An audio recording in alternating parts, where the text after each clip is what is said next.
नमो तस् भगवतो अरहतो सम्मा संबुद्धस्स। नमो तस् भगवतो अरहतो सम्मा संबुद्धस्स। नमो तस् भगवतो अरहतो सम्मा संबुद्धस्स। तीन रत्नाला अभिवादन। ज्यांच्यामुळे आपणा सर्वांना हे तीन रत्न लाभले, ज्यांच्यामुळे आपणा सर्वांना हे सुखाचे दिवस आले, ज्यांच्यामुळे आपणा सर्वांना मानवता प्राप्त झाली, स्वातंत्र्य, समता, न्याय, नीती आणि बंधुत्वावर आधारित सर्वश्रेष्ठ असे संविधान ज्यांच्यामुळे आपणाला प्राप्त झाले, जे आपल्या सर्वांच्या जीवनामध्ये सुखकर्ता आणि दुःखहर्ता आहेत, असे बोधिसत्व डॉक्टर बाबासाहेब आंबेडकर यांच्या समग्र धम्मक्रांतीला शेवटच्या श्वासापर्यंत समर्पित राहतो। श्रद्धेय उपासक उपासिकांनो, ही व्हिडिओ थोडी अनेक उपासकांच्या आग्रहास्तव बनवत आहो की बाबासाहेबांची, आपल्या बाबाची जयंती आपण कशी साजरी केली पाहिजे, या संदर्भात अनेक अशा लोकांचे फोन आणि प्रश्न आले, त्यामुळे ही व्हिडिओ बनवत आहे। उपासक आणि उपासिकांनो, आपण सर्वांनी काळजीपूर्वक आणि लक्षपूर्वक ही गोष्ट ऐका आणि अंमलात आणा, की जेणेकरून होऊ शकतं की ते आपल्या सर्वांच्याच कल्याणासाठी होईल आणि बाबासाहेबांचे जे जे काही संकल्प होते ते देखील पूर्ण होतील। तर चला आपण ऐकूया की एक बोधिसत्वांची जयंती किंवा जन्म उत्सव, महोत्सव कसा साजरा केला पाहिजे। अनेक लोकांना हे माहिती नाही आहे, त्यामुळे ते बिचारे बोधिसत्वांच्या जयंतीच्या दिवशी जे नको करायला पाहिजे ते करतात आणि जे करायला पाहिजे ते ते करत नाहीत। म्हणजे जे करणीय आहे ते वर्ज्य करतात आणि जे वर्ज्य आहे ते अंमलात आणतात, आणि म्हणूनच साहजिक ते स्वतः प्रति आणि त्या बोधिसत्वांप्रती अनादर व्यक्त करतात आणि अशा प्रकारचे अकुशल कर्म करतात। तर आपण पहिले हे समजून घेऊ की बाबाच्या जयंतीच्या दिवशी आपण काय नाही केले पाहिजे। कुठल्याही महापुरुषांची जर तुम्हाला जयंती साजरी करायची असेल तर ती कशी केली पाहिजे। बाबासाहेबांचे ग्रंथ वाचल्यानंतर एक कुठल्याही समजदार व्यक्तीच्या हे लक्षात येईल की बाबासाहेबांनी त्यांची जयंती साजरी करण्यासाठी विरोध केलेला आहे, त्यांचे पुतळे उभारण्यासाठी देखील त्यांनी विरोध केलेला आहे, कारण ते दूरदृष्टीवान होते। तरीही देखील त्यांचे अज्ञानी अनुयायी म्हणून पाहणाऱ्यांनी हे सर्व सुरू केलेलं आहे। तर जयंतीच्या दिवशी भारतभर जे होतंय ते योग्य आहे का, यावर आपण थोडंसं दृष्टिक्षेप टाकू, आपण सगळे थोडी नजर टाकू। समजदार लोकांना हे लवकरात लवकर लक्षात येईल, जे अज्ञानी आहेत, अनफड आहेत, उत्सवप्रिय आहेत, जे केवळ आणि केवळ स्वैराचारी आहेत, ज्यांना कुठल्याही प्रकारची विद्या, ज्ञान, प्रज्ञा नाही आहे, असे लोक तर वाहत जातील, पण बाकीच्यांना ही गोष्ट निश्चित लवकरात लवकर लक्षात येईल। काही वर्षापूर्वी मी पूज्य विपस्सनाचार्य गोयंका गुरुजी यांना भेटण्यासाठी गेलो होतो। मला असं वाटतं ती माझी दुसरी किंवा तिसरी भेट असेल त्यांच्यासोबत। तेव्हा मी त्यांना हा एक प्रश्न विचारला होता की गुरुजी, तथागत सम्यक संबुद्धाची जयंती किंवा बोधिसत्व डॉक्टर बाबासाहेबांची जयंती आपण कशी साजरी केली पाहिजे। त्यावेळेस गोयंका गुरुजींनी मला एका वाक्यात उत्तर देऊन माझे मनाचे समाधान केले. एवढे सुंदर पद्धतीने त्यांनी उत्तर सांगितले कि बनते किसी भी महापुरुष की जयंती अगर करनी हो तो वैसी ही करनी चाहिए जैसे वो महापुरुष जीवन भर जीवन जिया है. जैसे वो महापुरुष जीवन जिया है वैसे हमने एक दिन जीवन जीना चाहिए. औरों को भी वैसा ही जीवन जीने के लिए प्रेरणा देनी चाहिए और सब मिलकर वैसा ही जीवन जीना चाहिए. चाहे तो जीवन भर जीना चाहिए, लेकिन कम से कम उस दिन बिल्कुल वैसा ही जीवन जीना चाहिए जैसे उस महापुरुष ने जीवन जिया है. बस माझ्या लक्षात ती गोष्ट आली. तर चला आपण आता बाबासाहेबाच्या जयंतीकडे वळूया की बाबासाहेब जसं जीवन जगले तसं आपण 14 एप्रिलच्या दिवशी जीवन जगलं पाहिजे. याला जयंती म्हणतात. याला त्यांचा जन्मदिवस साजरा करण्याची परंपरा म्हणतात. आणि याला खरंच त्यांना आपण आदर्श मानून त्यांची पूजा वंदना करत आहोत असा त्याचा अर्थ होतो. परंतु बघूया आपण की बाबासाहेब संपूर्ण जीवन जगत असताना बाबासाहेबांनी कसं जीवन जगले. तर मी तुम्हा सर्वांना प्रज्ञावानांना सगळ्यांना एक प्रश्न विचारतो की काय आपल्या बाबासाहेबांनी पूर्ण त्यांच्या जीवनामध्ये विद्यार्थी दशेपासून लहानपणापासून तर महाप्रयाण होईपर्यंत कधी बाबासाहेबांनी कधी कोणाची हत्या केली किंवा हत्या करण्याची त्यांनी प्रेरणा दिली. तर समजदार लोकांनी सर्वच असं उत्तर देतील की नाही, ते दयाळू दाता होते, ते दयाळू होते, ते कनवाळू होते, ते मयाळू होते. त्यांनी कधीही कोणाच्या हत्याचं व हत्याच्या समर्थनाचं कुठल्याही प्रकारचं आंदोलन किंवा कुठल्याही प्रकारचं त्यांनी मोर्चा किंवा कुठे लिखाण किंवा भाषण केलेलं नाही आहे. गांधीजींना जीवदान देण्याचं आपल्या सर्वांना माहीत आहे. स्वतःच आपल्या उपोषणाने जीवावर उठलेल्या गांधीजींना जीवदान दिलेले बाबा आहेत. म्हणजे पहिली गोष्ट की जीवनभर अहिंसा तत्वाने प्रज्ञायुक्त चित्ताने बाबासाहेब जीवन जगलेले आहेत. दुसरी गोष्ट आपण बघूया की बाबासाहेबांनी कधी काही चोरी केलेली आहे. अभ्यासासाठी शिक्षणाशी कधी त्यांनी पुस्तकं चोरलेली आहेत का? कधी त्यांनी कोणाची काही वस्तू घेतलेली आहे का की जी त्यांना दिलेली नाही आहे? तर जीवनभर विद्यार्थी दशेपासून जर अभ्यास केला तर संपूर्ण जीवनपर्यंत आपल्या लक्षात येईल की बाबासाहेबांनी हे कधीही केलेलं नाही आहे. त्याचबरोबर आपण आणखी एक गोष्ट लक्षात घेऊया की बाबासाहेबांनी कधी वाईट आचरण केले आहे का? अनेक गाण्यांमध्ये आणि अनेक ठिकाणी आपल्या लक्षात येत असेल की विदेशामध्ये अभ्यास करत असताना किंवा शिक्षण घेत असताना बाबासाहेबांचा लुशी नावाच्या एका महिलेशी संपर्क आला होता. आणि आपल्याला अनेक ठिकाणी अशी उदाहरणं येतात की तिने बाबासाहेबांना प्रेमाची मागणी केली होती. बाबासाहेबांनी तिला, माझी रामू खूप सुंदर आहे आणि ती आतुरतेने माझी वाट पाहत आहे आणि मी बहुजनांच्या पिता होत आहे आणि ती बहुजनांची माता आहे, त्यामुळे लुशी तुझं हे निमंत्रण बहीण म्हणून मी स्वीकारण्यास तयार आहे. बाबासाहेब कधीतरी खोटं बोलून परदेशामध्ये म्हणा विदेशामध्ये इकडे तिकडे कुठे आपले जीवन जगले का? आणि सर्वात महत्त्वाची गोष्ट की बाबासाहेबांनी लहानपणापासून कधीतरी कुठल्या नशिले पदार्थांचं सेवन केलं का? कधी बाबासाहेब ज्या प्रदेशामध्ये लोकांना खरंच जीवन जगण्यासाठी बियर आणि अशा गरम पदार्थांचा पेयाचा वापर करावा लागतो अशा प्रदेशामध्ये राहिले शिक्षण घेण्यासाठी, पण कधीही बाबासाहेबांनी अशा प्रकारच्या मादक पदार्थाचे सेवन केलेले नाही आहे. दारू पिलेली नाही आहे, सिगारेट पिलेली नाही आहे, बिडी पिलेली नाही आहे, गांजा अफीम पिलेलं नाही आहे. अशा कुठल्याही प्रकारचं नशापतनाचं वर्तन बाबासाहेबांच्या हातून कुठेही झालेलं नाही आहे. म्हणजे एक गोष्ट आपण लक्षात घ्या की मग जीवनभर बाबासाहेब कसे जगलेले आहेत? तर बाबासाहेब हे पंचशिलाचे जे तत्व आहे, हे जे वर्ज्य करायचे आहेत, याला त्यागून जीवन जगलेले आहे.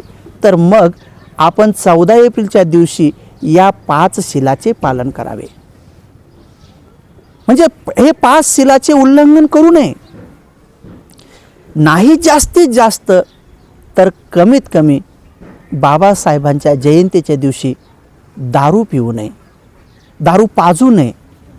दारू पिऊन भांडण, झगडा, वाद करू नये. अशा प्रकारची जयंती साजरी करणं म्हणजे बाबासाहेबांच्या नावाला काळिमा फासणे होय. आपण कोणत्या धुंदीत आहात? दारू पिऊन नृत्य केल्याने जयंती साजरी होते का? जयंतीच्या दिवशी आपल्याला दारू पित असताना लाज कशी वाटत नाही?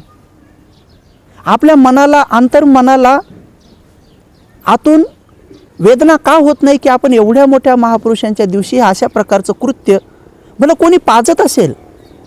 आहेत अनेक संघटना इथे की दारूचे खोकेचे खोके बहुजनांच्या लोकांमध्ये पाठवतात की ते मुद्दाम दारू पिऊन महापुरुषाची जयंती त्यांनी अशा प्रकारची धिंगाणा घालून किंवा चुकीच्या पद्धतीने केली पाहिजे. आहेत काही संघटना. पण तुम्ही काय हुशार नाहीत का? तुमच्याकडे प्रज्ञा नको आहे का?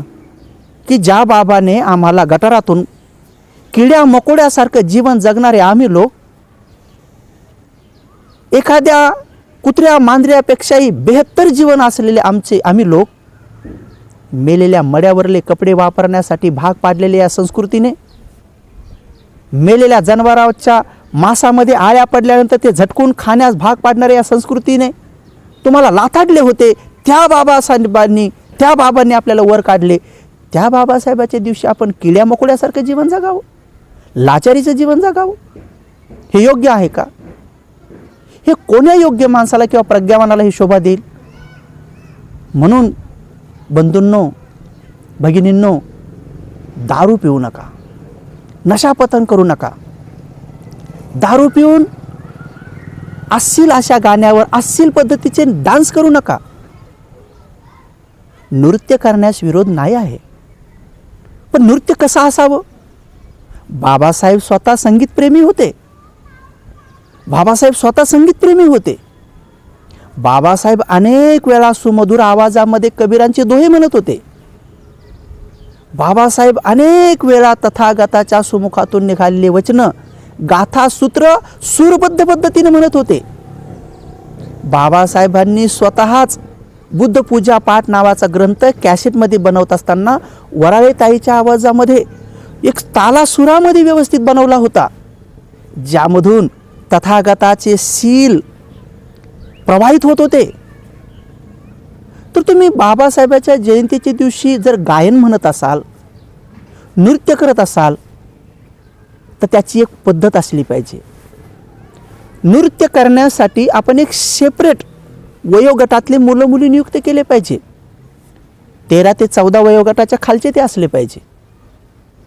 आणि त्यांना नृत्य करत असताना सुद्धा त्यांना हातवारे किंवा चेहऱ्याचे हावभाव हे कोणाचेही सील तुटणार नाही, कोणामध्येही कामवासना उत्पन्न होणार नाही, अश्लीलता दाखवल्या जाणार नाही, व्यभिचार दुराचाराला प्रेरणा मिळणार नाही. अशा प्रकारच्या गाण्यांवर त्यांच्याकडून नृत्य करून घेऊ नये.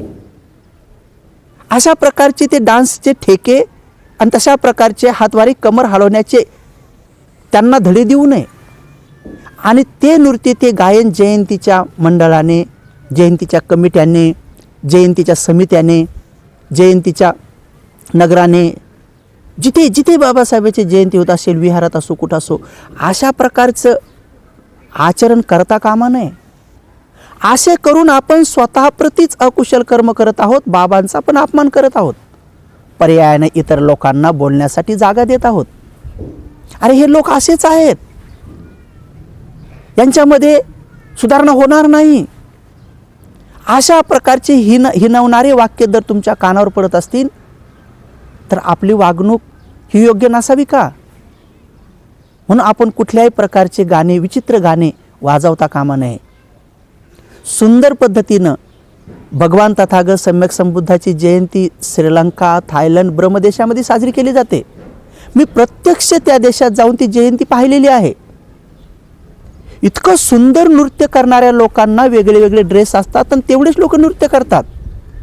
आपणही जर 14 एप्रिलची एखादी रॅली काढत असाल तर डीजेची काय आवश्यकता आहे? जर तुम्हाला लहान मुलांना नृत्य करायला लावायचं तर मुलं एका साईडला असावेत, बाकीचे लोक पांढरे शुभ्र कपड्यात असावेत. समता सैनिक दलाचा ड्रेस घातलेले एकदम नवयुवक आणि नवयुवती सुंदर निळे ध्वज किंवा पंचरखी ध्वज हातात घेऊन सुंदरसं त्यांचं रक्षण करणारे असावेत. सुशोभित अशा प्रकारच्या रथावर आपल्या बाबाचा सुंदरसा असा फोटो किंवा एखादी मूर्ती ठेवलेली असावी. बाजूलाच तथागतांचे सुंदरसे रूप असावे आणि सुंदर पांढऱ्या शुभ्र कपड्यामध्ये जर रॅली काढायचंच काम पडलं तर सुंदर अशा पद्धतीची रॅली असावी, ज्यामध्ये कोणाला हिणवणारे, भांडणतंटे वाढतील, हेवे दावे वाढतील अशा प्रकारचे नारे त्यामध्ये नसावे. बघता काय, सामील व्हा, नाहीतर हातात बांगड्या भरा. कशाला बांगड्या भरायला लावायच्या कोणाला हातात? तुम्ही तुमच्या हातात लेखणी घ्या ना. आपण आपल्या हातात लेखणी घ्या, आपण आपल्या हातामध्ये सत्ता घ्या. अहो, असे अनेक प्रसंग आहेत बाबासाहेबांचे. मिलिंद कॉलेजचं काम सुरू असताना बाबासाहेब नित्यनियमाने औरंगाबादला वारंवार येत असत. एकदा बाबासाहेबांनी त्या मिलिंद कॉलेजमध्ये एका मुलाला गाढवावर, गधड्यावर बसलेलं पाहिलं. बाबासाहेबाला एवढा राग आला, बाबासाहेबांनी त्या मुलाला बेताखाली मारलं, त्याच्यासोबतच्या मुलांना सुद्धा झोडपून काढलं आणि नंतर बाबासाहेब स्वतः ढसढसा रडले.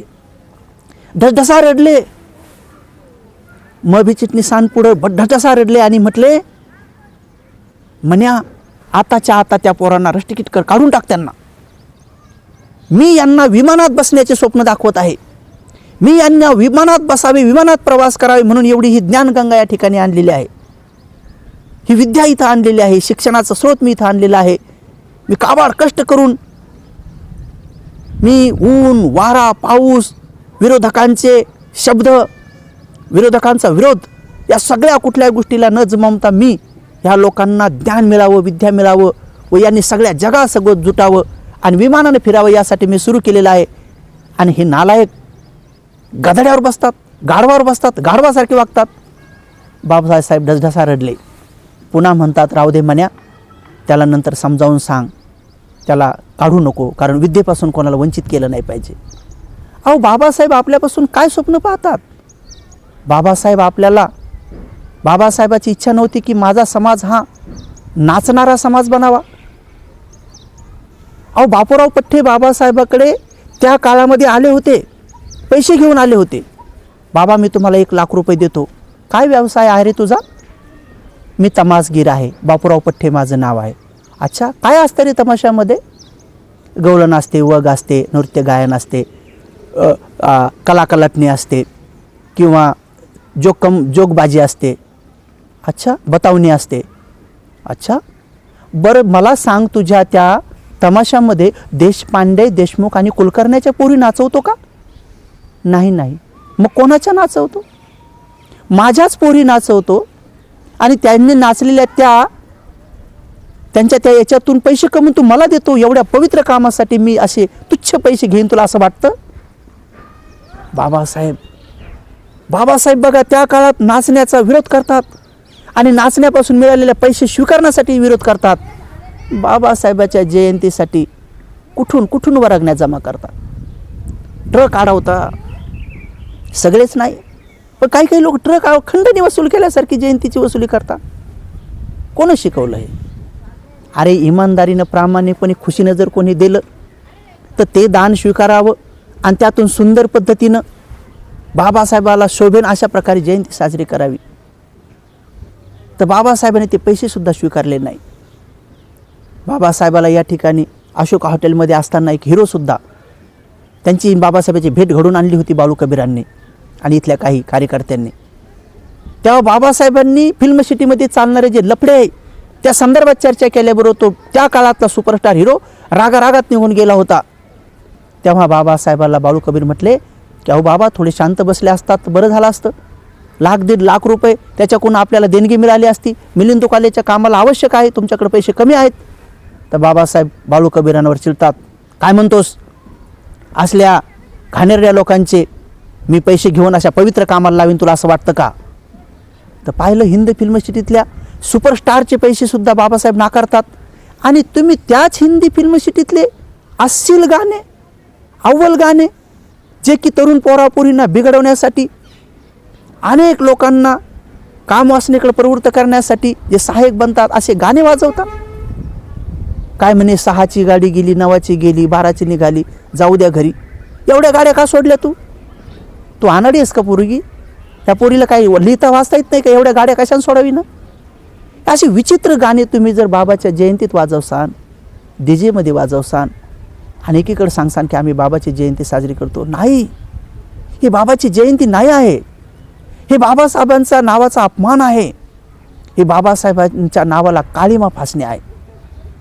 म्हणून जयंतीमध्ये काय करू नये, तर जयंतीमध्ये दारू पिऊन अश्लील गाण्यावर डान्स बिलकुल करू नये. जयंतीमध्ये नगरानगरातून वर्गणी करून त्याच्यामध्ये दारू पिऊन बिर्याण्या खाऊन समाजाचे लूट बिलकुल करू नये. जयंतीची वर्गणी मागत असताना रस्त्यावर बळजबरी कोणाला त्याची इच्छा नसताना सुद्धा खंडणीसारखी वसूल करून जयंती साजरी कधी करू नये. जयंतीमध्ये जे बाबासाहेबांच्या स्वातंत्र्य, समता, न्यायनीती, बंधुत्वावर आधारित समतेच्या विरोधात काम करणारे राजकीय पक्षाकडून पैसे येतील आणि त्याच्यातून दारू पिऊन ते खोकेचे खोके येतील, ते घेऊन जयंती कधी साजरी करू नये. बाबासाहेबाची जयंती साजरी करत असताना लावणीवर, गाण्यावर तरुणी कधी नाचू नये. बाबासाहेबांच्या जयंतीमध्ये या अशा प्रकारचे नशापाताचे आणि हे सील तुटणारे कार्यक्रम कधी करू नये. मग बाबासाहेबांनी काय केलं जीवनभर? तर जसं बाबासाहेब जीवन जगले तसं जीवन जगावं, त्याला जयंती म्हणतात. तर बाबासाहेब जीवनभर अध्ययन केलं. तर आजच्या दिवशी जास्तीत जास्त मुलामुलींना आणि सर्वांनी आपल्या आपल्या शाळेचे म्हणा, आपल्या आपल्या विषयाचे म्हणा किंवा धम्माचे म्हणा, सामाजिक म्हणा, बाबासाहेबांचे ग्रंथ वाचन केले पाहिजे. त्यातून आज आपल्याला प्रेरणा मिळेल. अध्ययन केलं पाहिजे. सकाळीच उठून, लवकर सकाळी उठून, डोक्यावरून पूर्ण आंघोळ करून, पांढरे शुभ्र कपडे परिधान करून तथागताच्या रूपापुढे आज पुष्पाने, धुपाने, दीपाने पूजा केली पाहिजे. बाबासाहेबांची 131वी जयंती असेल तर 131 फुलं लावा, 131 मेणबत्ती लावा, 131 अगरबत्ती लावा किंवा 5 लावा किंवा एक जर लावले तरी काही नाही. आणि सकाळी थोडं ध्यान करा, शील ग्रहण करा, ध्यान करा. आणि बाबासाहेबांनी जीवनभर आपलं संपूर्ण जीवन दान दिले इतरांसाठी. तसा तुम्ही त्या दिवशी दान देणं शिका. बाबासाहेबांनी महाडचा सत्याग्रह केला. मग आता बाबासाहेब महाडच्या सत्याग्रहासाठी सारखं जीवन जगले, मग आपण कोणता सत्याग्रह केला पाहिजे? तर बाबासाहेबाला केवळ फक्त महाडच्या त्या तळ्याचंच पाणी गोड होतं असं नव्हे. ज्या ठिकाणी पाण्याचे प्रश्न आहेत, ज्या गावामध्ये पाणवटे खुले नाही आहेत, ज्या गावामध्ये आजही पाणी आलेलं नाही आहे, त्या गावात पाणवटे खुले करण्यासाठी, त्या गावात पाणी नाही ते पाणी मिळण्यासाठी, त्या गावामध्ये लोक त्यापासून वंचित आहेत ते मिळवून देण्यासाठी तुम्ही प्रयत्न करा. ती बाबासाहेबाची जयंती होईल. बाबासाहेबांनी काळाराम मंदिरात सत्याग्रह केला. काय बाबासाहेबाला आपल्याला रामाचं दर्शन घडून द्यायचं होतं? नव्हे. बाबासाहेबाला माहीत होतं की या देशामध्ये असं भिनवलेलं आहे की आपण सारे ईश्वरांचे लेकर आहोत. बाबासाहेबाला हेच पटवून द्यायचं होतं की जर ईश्वराचे लेकर आहोत तर ईश्वर मग का एका मुलांना शिक्षणाचा अधिकार देतो? ईश्वर का बरं दुसऱ्या मुलाला फक्त लढायचा अधिकार देतो? ईश्वर का बरं एकाला व्यापार व्यवसाय करण्याचा अधिकार देतो? आणि असा तो ईश्वर का की त्याच्याच एका मुलाला ह्या तिघांचीही सेवा चाकरी करण्याची फक्त अनुमती देतो, त्याला शूद्र बनवतो, स्त्रिया आणि बाकीच्यांना अतिशूद्र बनवतो? हा ईश्वर नसून हे मानवनिर्मित आहे. आणि म्हणून त्या सत्याग्रह सुरू केला की जेणेकरून या रामाच्या मंदिरात लोकांना येऊ देणार नाहीत. आणि मग तेव्हा या सगळ्या लोकांच्या लक्षात येईल की बघा, हा ईश्वरसुद्धा तुम्हाला दर्शन देऊ देत नाही, मंदिरात येऊ देत नाही, ही विषमता आहे. आणि म्हणून लोकांच्या लक्षात आलं पाहिजे. ईश्वर वादापासून लोकांना दूर नेण्यासाठी बाबासाहेबांनी तसे केले. तर बाबासाहेबाच्या जयंतीच्या अनुषंगाने जर पैसे तुम्ही जमा केले तर तुम्ही ईश्वरवादाच्या विरोधात व्याख्यानं ठेवा, प्रवचनं ठेवा, 10-10 दिवसपर्यंत त्याचे हे चालू द्या, की जेणेकरून लोकांमध्ये हा ईश्वर नाही, परमेश्वर नाही, आत्मा नाही, परमात्मा नाही, हा सृष्टीचा निर्माता ब्रह्मा नाही, अशा प्रकारचं लहान मुलांवर संस्कार टाकणारे वर्ग चालवा. ती जयंती होईल, की जेणेकरून बाबासाहेबांनी तो लढा लढला ना, मग आपणही तो लढा लढला पाहिजे. कारण महापुरुषांसारखं जीवन जगायचं आहे ना आपल्याला. मग महापुरुष तर तो लढा लढले. ते गोदातीरी लढला तरी लढला सैनिक माझा, उघडलाच नाही काळ्या रामाचा दरवाजा. नाही उघडला, पण भीमानं तर आपल्याला ज्ञानाचा दरवाजा उघडला ना. अनेक लोकांच्या हे लक्षात आलं नाही की ज्या वेळेस तुम्हाला काळाराम मंदिर प्रवेश नाकारला, आजही बहुजन लोकांना संसद प्रवेश नाकारलेला आहे. संसदेमध्ये तुमचं काय स्थान आहे, काय आहे? एवढा पैसा बाबासाहेबांच्या जयंतीवर खर्च केला जातो. मी औरंगाबादचा अंदाज काढला, 3-3.5 लाख लोकसंख्या आहे बौद्धांची इथे. प्रत्येक गरीब माणूस कमीत कमी 1,000 रुपये खर्च करतो. त्यापेक्षा 2,000 खर्च करणारे, 5,000 खर्च करणारे, 10 आणि 50,000 रुपये खर्च करणारे, 1-1 लाख रुपये खर्च करणारे लोकसुद्धा इथे आहेत. भीम जयंतीवर घरावर 10-10, 15-15 हजाराची लाईटिंग असते. गरीब माणूस रांगोळी घेऊन येतो, एक ध्वज घेऊन येतो, घरामध्ये गोडधोड घेऊन येतो, कोणाला तरी कपडे घेतो. आणि कमीत कमी या शहरामध्ये 100 कोटी रुपये खर्च होत आहे. एक शहर 100 कोटी रुपये खर्च करत आहे. असे महाराष्ट्रातले 36 जिल्ह्यातले 36 जरी मोठे मोठे शहर पकडले आणि 100 कोटी पकडले तर 100 कोटी गुणिले 36 360 कोटी,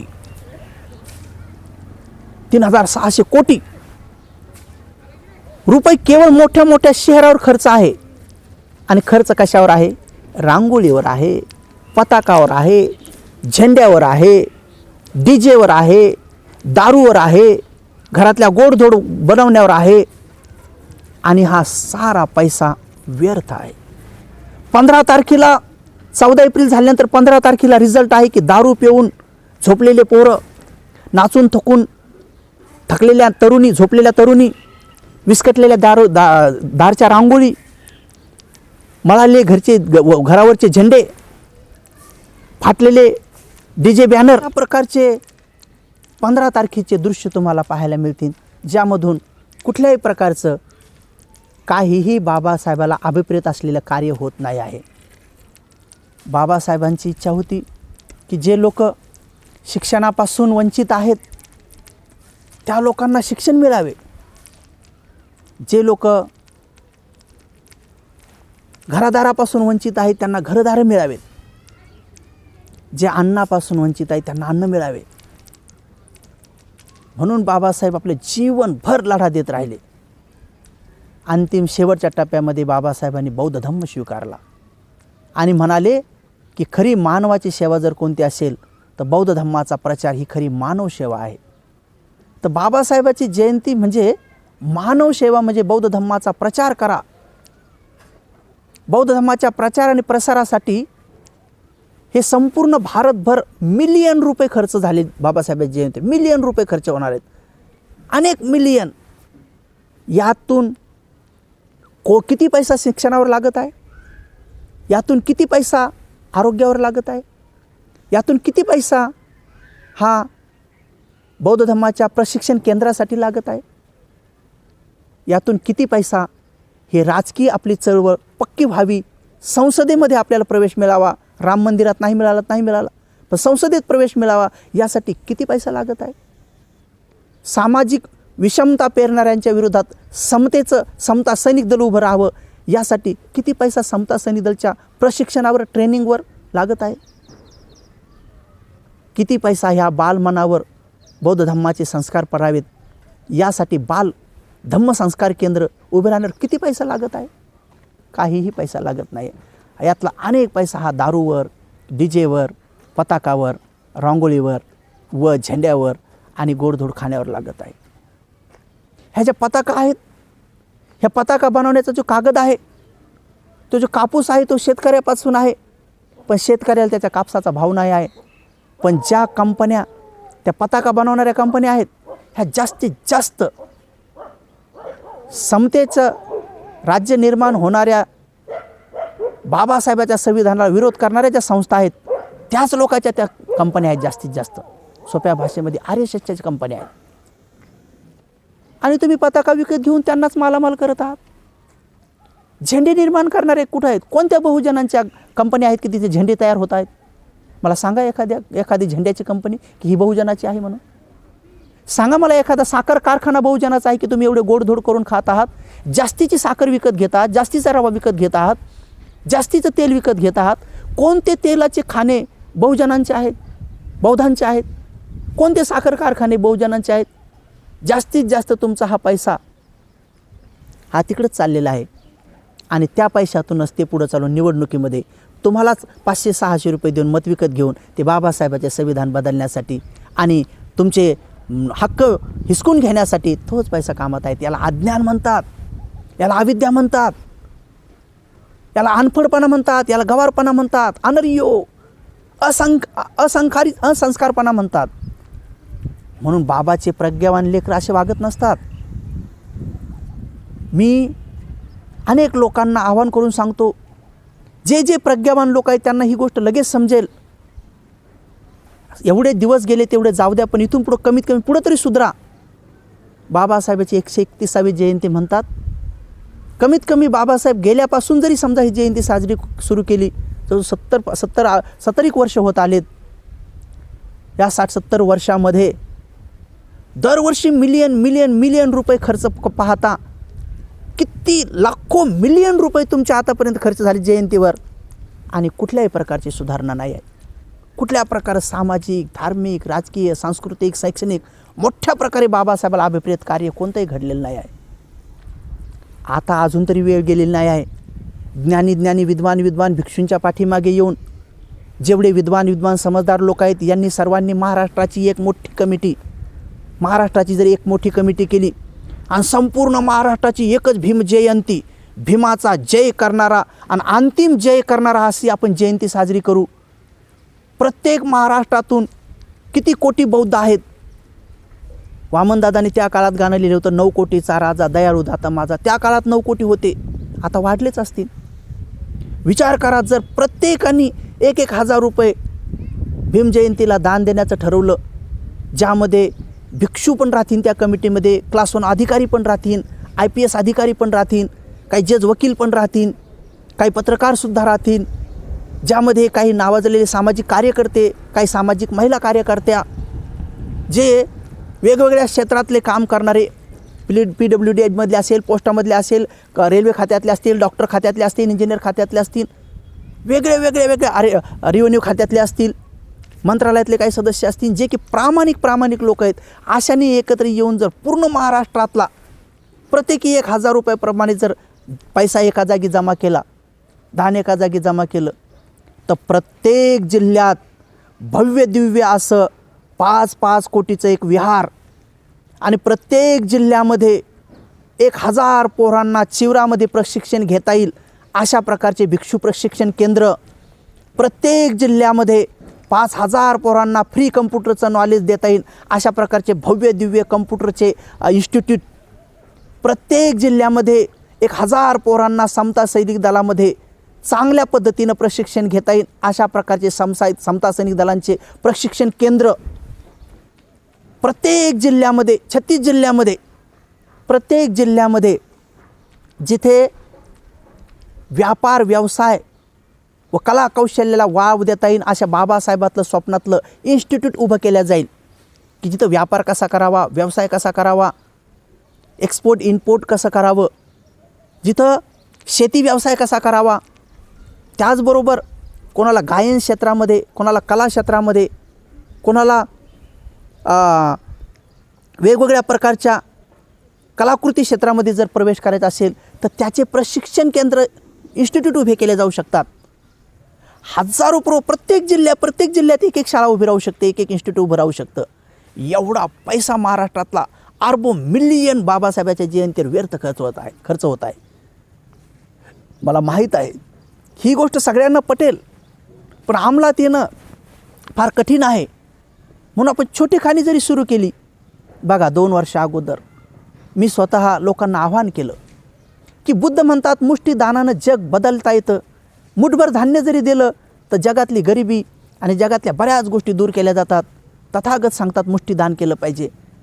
मी लोकांना सांगितलं की मुष्टीदान करा, मुठभर धान्य दान करा आणि 1 रुपया दान करा. वर्षामध्ये 365 रुपये, वर्षातले 365 रुपये दान पाठवा. 2-2.5 वर्षातच मी आवाहन केलं. अनेक लोकांनी भरभरून ही गोष्ट त्यांना पटली आणि त्यांनी पाठवलं. बघा हा पाठीमागं जो उभा आहे हा पगोडा, 27 लाख रुपयाचा हा पगोडा मी निर्माण केला. 6 डिसेंबरला 200 भिक्षूंना आणून याचं उद्घाटन केलं. यावर अर्धा किलो सोन्याची छत्री बसवली. सोन्याच्या डबीमध्ये बोधिवृक्षाची शाखा ठेवली. यामध्ये सुई, 2 सोन्याच्या सुया, 2 सोन्याचे धागे, असं हे सगळं वैभव उभं केलं. आणि जवळजवळ 7.5 एकर जमीन आपण बाबासाहेबांचा भारत बौद्धमय करण्याचा जो संकल्प आहे तो पूर्ण करण्यासाठी आपण एक धम्ममय भारत मिशन संकल्प सुरू केला, प्रोग्राम सुरू केला. त्यासाठी 7.5 एकर जमीन घेतली की तिथे आता आपण 2 एकरमध्ये एक इंग्लिश मिडियमची शाळा काढून चिवरामध्ये लहान लहान मुलांना शाळेचं आणि धम्माचं प्रशिक्षण, त्याचबरोबर सेल्फ डिफेन्स, त्याचबरोबर कम्प्युटरचं नॉलेज आणि कमीत कमी 5-6 भाषा त्यांना आल्या पाहिजे की जेणेकरून ते बौद्ध धम्माचे प्रचारक आणि बौद्ध धम्माचे आचरक निर्माण झाले पाहिजे. तिथे चॅरिटी हॉस्पिटलसुद्धा काढण्याचा मानस आहे. ह्या 1 रुपयातूनच आहे. आणि तिथे मेडिटेशन सेंटरसुद्धा काढण्याचा मानस आहे. आणि ज्यांना कोणीही सांभाळत नाही, वृद्धपणामध्ये ज्यांची लघवीविष्ठा काढण्याची वेळ असता, ज्या भिक्षूंना की ज्या सामाजिक किंवा धार्मिक कार्यकर्त्यांना, सेवक सेविकांना कोणीही सांभाळत नाही म्हातारपणामध्ये, त्यांच्यासाठी आपण तिथे एक नगर बसवत आहोत. आर्य मैत्रेय सद्धम्म नगर. येणाऱ्या बुद्धाचं नाव आहे आर्य मैत्रेय. बाबासाहेबच आहेत असं अनेक विद्वान भिक्षूंचे मत आहेत. तर ते नगर आपण बसवून त्या सगळ्यांना तिथे राहण्याची व्यवस्था करत आहोत. 1 रुपयातून जर हा एवढा मोठा प्रोजेक्ट जर मी सक्सेस करत आहे, जो की 25-30% सक्सेस झालेला आहे, जमीन विकत घेऊन झालेली आहे, त्याचा 7-12 झालेला आहे, त्याचं DPR झालेलं आहे, त्याचे लेवलिंग झालेले आहे, त्याचे येण्याचे पैसे भरलेले आहे, नकाशा तयार आहे, लवकरच बिल्डिंगचे काम सुरू होईल. जर 1 रुपयातून जर एवढं मोठं कार्य होऊ शकतं तर बाबासाहेबाच्या जयंतीला जे आपण 1000, 2000, 5000, 10,000, 50,000, 1-1 लाख रुपये खर्च करू लागले, हा जयंतीचा पैसा जर एकत्र जमा केला संपूर्ण महाराष्ट्राचा, भारताचा, नंतर विचार करू. कमीत कमी एका शहराचा जर विचार केला, औरंगाबादमध्ये जरी 100 कोटी रुपये जर एकत्र जमा झाले तर 100 कोटीमध्ये औरंगाबादमध्ये कोणता प्रोजेक्ट उभा राहत नाही. 100 कोटीमध्ये 5 कोटीचं भव्य दिव्य विहार, 5 कोटीचं भव्य दिव्य कम्प्युटर, 5-6 मजली बिल्डिंग की जिथं पूर्ण औरंगाबादच्या गरिबांच्या सगळ्याच लेकरांना कम्प्युटरचं नॉलेज दिलं जाईल. 2-3 मजली बिल्डिंग, 5-6 कोटी रुपये तिच्यावर, की पहिल्या वर्गापासून तर 12वी वर्गापर्यंतच्या सगळ्या मुलांना फ्री शिक्षण दिलं जाईल. त्या टीचर लोकांचा पगार त्यामधून केला जाईल. 5-10 कोटी रुपये जे पोरं कॉम्पिटेटिव्ह एक्झाम देतात, स्पर्धात्मक परीक्षा देतात, UPSCच्या असेल, MPSCच्या असेल, रेल्वे खात्याच्या असतील किंवा वेगवेगळ्या स्पर्धात्मक परीक्षा असतील, त्यासाठी एक इन्स्टिट्यूट उभं केलं जाऊ शकतं. 10 कोटीचं भव्य दिव्य सगळ्याच औरंगाबाद जिल्ह्यातल्या सगळ्याच पोरांचं प्रशिक्षण तिथं फ्रीमध्ये चालू शकतं.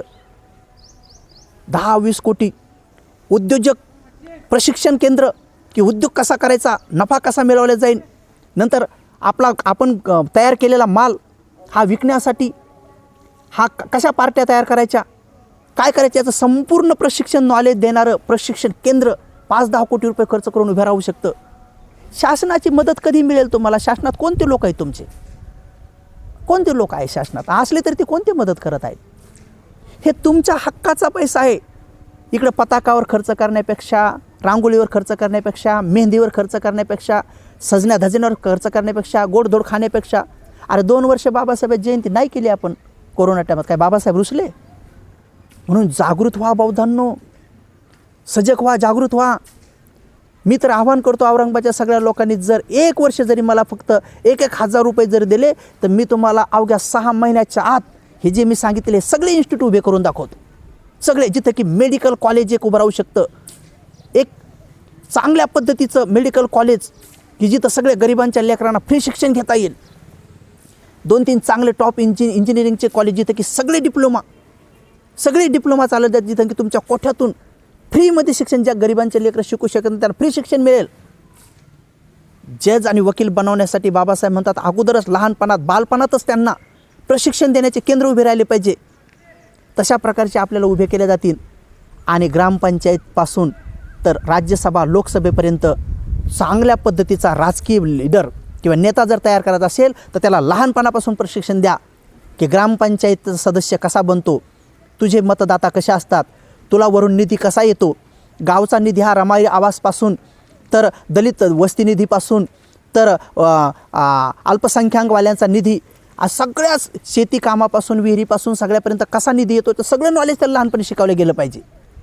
मग त्यानंतर पंचायत समितीमध्ये काय असतं, मग नंतर नगर परिषदेमध्ये काय असतं, महानगरपालिकेचे नगरसेवकांचे अधिकार काय काय असतात, महापौरांचे अधिकार काय असतात, त्यांचा निधी कसा येतो, नंतर त्यांना कसा कसा खर्च केला जातो, नंतर मग आमदार खासदार मंत्री खाते कसे वाटले जातात, त्या मंत्र्या खात्यात जाऊन तुम्ही त्या खात्याचा मंत्री बनून तुम्ही काय काय बहुजन लोकांचं कल्याण करू शकता. त्यानंतर लोकसभेचा राज्यसभेचा स्पीकरचे कर्तव्य काय असतात, त्याबरोबर पंतप्रधान होण्यासाठी काय प्रयत्न करावे लागतात, राष्ट्रपती झाल्यानंतर राष्ट्रपतीचे अधिकार काय असतात, हे सारं प्रशिक्षण देण्याचे केंद्र उभे केले जाऊ शकतात. 5-10 कोटी रुपये त्यावर खर्च होऊ शकतो. 100 कोटीमध्ये काय होत नाही. 100 कोटी औरंगाबादमधला हा खर्च 15 तारखेला धुळीस मिळवला जातो. पूर्ण भारताचा हा मिलियन पैसा. मला रात्र झोप येत नाही ह्या सगळं पाहिल्यानंतर की अरे तुम्ही एवढे अज्ञानी बाबासाहेबाचे उपासक असू शकतात. म्हणून सुज्ञ उपासक जे असतील, ज्यांना कमीत कमी एवढं कळतं, बाकीच्यांना सोडा, पण ज्यांना हे कळतं त्यांनी तरी आता विचार करा. आता ह्या वर्षीची वेळ गेली असेल तर जाऊ द्या, पण ह्याच वर्षीपासून आपण कामाला लागा की पुढच्या जयंतीला आम्ही हा पैसा व्यर्थ खर्च करणार नाही. आम्ही पैसा दारू पिणाऱ्याला नाही तर दारू सोडणाऱ्याला दान करू. आम्ही हा पैसा नाचणाऱ्याला नाही तर वाचन करायला लावणाऱ्याला आम्ही देऊ. हा पैसा आम्ही डीजेवाल्याला नाही तर बाबासाहेबांचे ज्या मोक्याच्या आणि माऱ्याच्या जागेवर जाऊन लोकांचं जीवन संगीतमय बनवतील अशा अधिकारी बनवणाऱ्यासाठी देऊ. आम्ही हा पैसा उद्या व्यर्थ कामासाठी खर्च न करता जिथून समतेचं राज्य निर्माण होणारे इन्स्टिट्यूट किंवा मोठे मोठे केंद्र उभे राहतील अशा ठिकाणी देऊ. अशा प्रकारचा दृढसंकल्प करा. ह्यावर्षी सकाळी लवकर उठा, पांढरे शुभ्र कपडे परिधान करा, सकाळी थोडंसं दान द्या, शीलपालन करा, ध्यान करा आणि संध्याकाळच्या जर मिरवणुकीत जायचं असेल तर थोडे भारी कपडे घालून गेले तरी चालतं, पण जास्त दागदागिने घालून जाऊ नका. गर्दीमध्ये ते इकडे तिकडे पडल्यास दुःख उत्पन्न होते. आणि म्हणून अशा प्रकारे बिना दारू पेल्याची, बिना नशापतन करायची, बिना अश्लील गाणे वाजवण्याची जयंती आपण साजरी करा. अश्लील कुठलेही गाणे वाजवू नका. तरुणींनी ध्यानात घ्या की बौद्ध धम्माची संस्कृती ही बाबासाहेबांनी आपल्या खांद्यावर दिलेली आहे. तुम्ही जर असे असंस्कृतवान झाले तर उद्याच्या भारताचं भवितव्य हे अंधारात आहे, धोक्यात आहे व तुमचंही जीवन धोक्यात आहे, तुमचंही जीवन अंधारात आहे. नाचल्याने कोणतीही संस्कृती बनत नाही, दारू पिल्याने कोणतीही संस्कृती उभी राहत नाही, कोणताही समाज उभा राहत नाही. आणि कोणत्याही समाजाची, देशाची उन्नती होण्यासाठी 4 गोष्टी आवश्यक असतात. 1 अर्थबळ, 2 मनुष्यबळ, 3 नॉलेज आणि 4 संघटन. भारतीय बौद्धांकडे अर्थबळ भरपूर आहे, पैसा भरपूर आहे, मनुष्यबळसुद्धा भरपूर आहे, नॉलेजवाले लोकांची सुद्धा काही कमी नाही, फक्त संघटनेची कमी आहे, संघटित नाहीत. तर चला आपण एक बाबाच्या जयंतीचा संकल्प करूया, दृढ निश्चय करूया की दुर्गुणांपासून आम्ही दूर राहू, सद्गुणांमध्ये आम्ही परिवर्तित होऊ आणि बाबाच्या जयंतीचा आम्ही एकत्र पैसा जमा करून बाबासाहेबाला अभिप्रेत असलेला भारत बौद्धमय घडू. भारत बौद्धमय करण्यासाठी जे क्षेत्रात काम करता येईल ते क्षेत्रात आम्ही काम करू आणि ते मोठे केंद्र उभे करू आणि भारत बौद्धमय करू, विश्वधम्म राज्य करू, बाबाचा संकल्प पूर्ण करू असा दृढ निश्चय करा आणि कामाला लागा. मी बघत आहे प्रत्येक नगरामध्ये, प्रत्येक गल्लीमध्ये जयंती साजरी होत आहे. या गल्लीतले पैसे वेगळे जमा केलेत. काय केलं म्हणून थोडं जेवण केलं, 1-2 माणूस आणला, बाबासाहेबाला थोडा हार, त्या थोड्या माणसाला हार आणि झालं, टाळ्या वेळ वाजवले, भाषण ऐकलं, झालं. कुठं काय केलं, इथं आम्ही गायन ठेवलं, इथं काय केलं आम्ही नृत्य ठेवलं, तिथं काय केलं म्हणून आम्ही डीजे लावला. हे सगळे वेगळ्या जयंतीचा पण पैसा तर सगळा जमा झाला आणि मात्र खर्च अशा ठिकाणी झाला की जिथून रिझल्ट काही येत नाही. म्हणून पुन्हा एकदा मी सांगितल्याप्रमाणे भव्य दिव्य असं एक गोष्ट उभी राहू शकते. एवढंच नाही तर राजकीय क्षेत्रामध्ये जर समजा तुमचं संघटन व्यवस्थित झालं आणि तुमचा सगळा पैसा जर एकत्रित आला तर बाबाचं समतेचं राज्य निर्माण येण्यासाठी काहीही वेळ लागणार नाही. आणि म्हणून उपासक आणि उपासिकांनो, पुन्हा एकदा ध्यानात घ्या की बाबासाहेबाच्या जयंतीच्या दिवशी बाबासाहेब जीवनभर न्याय, स्वातंत्र्य, समता आणि बंधुत्वासाठी लढत राहिले. तर आपणही जयंतीच्या दिवशी न्याय, स्वातंत्र्य, समता आणि बंधुत्व म्हणजे शिका, संघटित व्हा, संघर्ष करा. तर संघर्ष म्हणजे भांडण नव्हे. कोणीही बोधिसत्व भांडण सांगू शकत नाहीत. शिका म्हणजे आता आपल्याला शिक्षणापासून वंचित ठेवल्या जात आहे. हे देश स्वातंत्र्य मिळाल्यापासूनचं या गव्हर्नमेंटमध्ये शिक्षणावर सर्वात कमी बजेट ठेवण्यात आलेलं आहे, जे की शिक्षणावर सर्वात जास्त बजेट असलं पाहिजे. ज्या देशाचा नागरिक सुशिक्षित राहील, ज्या देशाचा नागरिक सुज्ञ बनेल, ज्या देशाचा नागरिक आपल्या संविधानाबद्दल जागृत राहील आणि सगळं त्याला माहीत राहील, तो ते देश प्रगतीपथावर राहील. पण आपल्या देशामध्ये जातीयता ही आहे, ती मान्य करावं लागेल. त्यामुळं मात्र अशा प्रकारचं या ठिकाणी उन्नती, विकास आणि प्रगतीचे स्रोत खुले केले जात नाहीत. शिक्षणावर कमी पैसा इथं खर्च केला जातो. म्हणून कमीत कमी बाबासाहेबांमुळं ज्यांची प्रगती झाली त्याही लोकांनी पुढे यावं आणि त्यांनी जयंतीचा पैसा हा उद्या शिक्षणावर, संस्कृती निर्माण करण्यावर, शैक्षणिकता निर्माण करण्यावर व धार्मिक चळवळ गतिमान करण्यावर, भारत बौद्धमय करण्यावर व व्यापार, व्यवसाय, उद्यम या कला कौशल्यावर आणि कला क्षेत्रापासून तर खेळ क्षेत्रापासून ऑलिम्पिकपर्यंत आपले विद्यार्थी घडवण्यासाठी आपण हा पैसा लावला पाहिजे आणि तो खर्च केला पाहिजे, जो की व्यर्थ खर्च नाही केला पाहिजे. तो व्यर्थ खर्च केला तर तो आपल्याच अहिताचा ठरेल.